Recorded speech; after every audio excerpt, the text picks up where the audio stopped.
লাউহে মাহফুজ, যার অর্থ হল সংরক্ষিত ফলক, একে শুধু একটি কিতাব ভাবা যাবে না।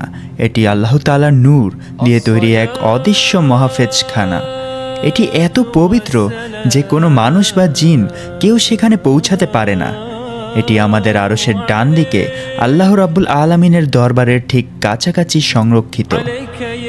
এই ফলকে আমাদের সমস্ত জীবনের হিসেব নিকাশ লেখা আছে।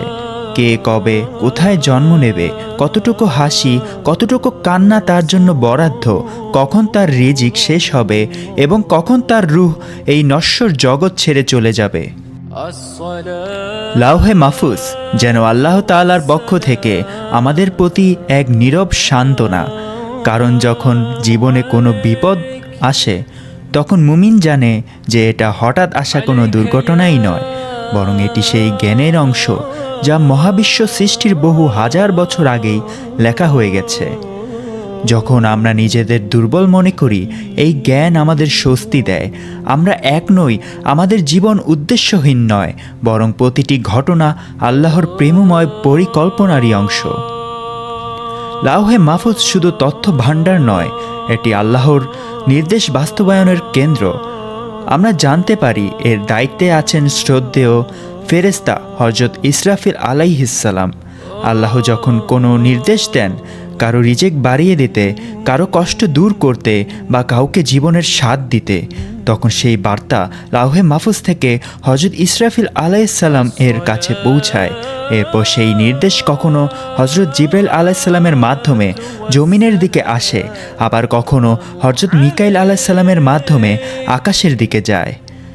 ভাবুন তো, কি অপার মহিমা আমাদের সামান্য জীবনের প্রতিটি ঘটনার পেছনে এমন এক মহাজাগতিক ব্যবস্থাপনা কাজ করছে, যেখানে ফেরেশতারা আল্লাহর প্রেমময় বার্তা নিয়ে ব্যস্ত। লাউহে মাহফুজের আলোচনা যখন আসে, তখন আমাদের মনে সবচেয়ে বড় প্রশ্নটি জাগে, দোয়া কি আমার ভাগ্য বদলাতে পারে? আল্লাহ আমাদের আশাহত করেন না, তিনি মানুষকে স্বাধীনতা ও আশা দিয়েছেন। মুমিন হিসেবে আমাদের বিশ্বাস রাখতে হবে যে লাউহে মাহফুজে যে চূড়ান্ত তাকদীর লেখা আছে তা বদলানো সম্ভব নয়, তা আল্লাহর অপরিবর্তনীয় জ্ঞান।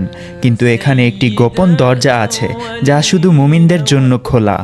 যখন আপনি গভীর রাতে চোখের পানি ফেলে আল্লাহর কাছে সাহায্য চান, যখন আপনি কোনো গরিবকে সাহায্য করে তার পক্ষ থেকে দোয়া পান, তখন আল্লাহ আপনার সেই দোয়া কবুল করেন এবং বিপদ দূর করে দেন। এখানেই শান্তির বার্তাটি লুকিয়ে আছে। দোয়া করে আপনার ভাগ্য বদলানোর যে ঘটনাটি ঘটল, সেটিও লাউহে মাহফুজে লেখা ছিল।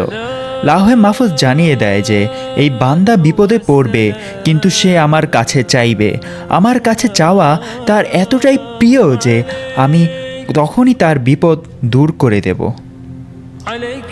আসলে আপনার দোয়া করার আকাঙ্ক্ষা এবং আল্লাহর কাছে আশ্রয় চাওয়ার মুহূর্তটি স্বয়ং লাউহে মাহফুজে আপনার জন্য বরাদ্দ করা হয়েছিল। তাই কখনোই হতাশ হবেন না, আপনার কোনো দোয়া বৃথা যায় না। চাওয়াটাই আল্লাহর কাছে পৌঁছানোর পথ। আজ আমরা লাউহে মাহফুজ নিয়ে জানলাম, এটি শুধু আমাদের দুনিয়ার জীবনের রেকর্ড নয়, এটি আমাদের পরকালের পাসপোর্ট। এই ফলকেই আমাদের চূড়ান্ত গন্তব্য লেখা আছে। আমাদের সমস্ত আমল সেই ফলকের পাতায় প্রতিফলিত হবে। কিয়ামতের দিন যখন আমাদের আমলের হিসেব হবে, তখন আল্লাহ তাআলা তার এই জ্ঞানের কিতাব দ্বারা সাক্ষী দেবেন। আমাদের এই নশ্বর জীবন একদিন শেষ হবে, কিন্তু আমাদের যাত্রা ফুরোবে না।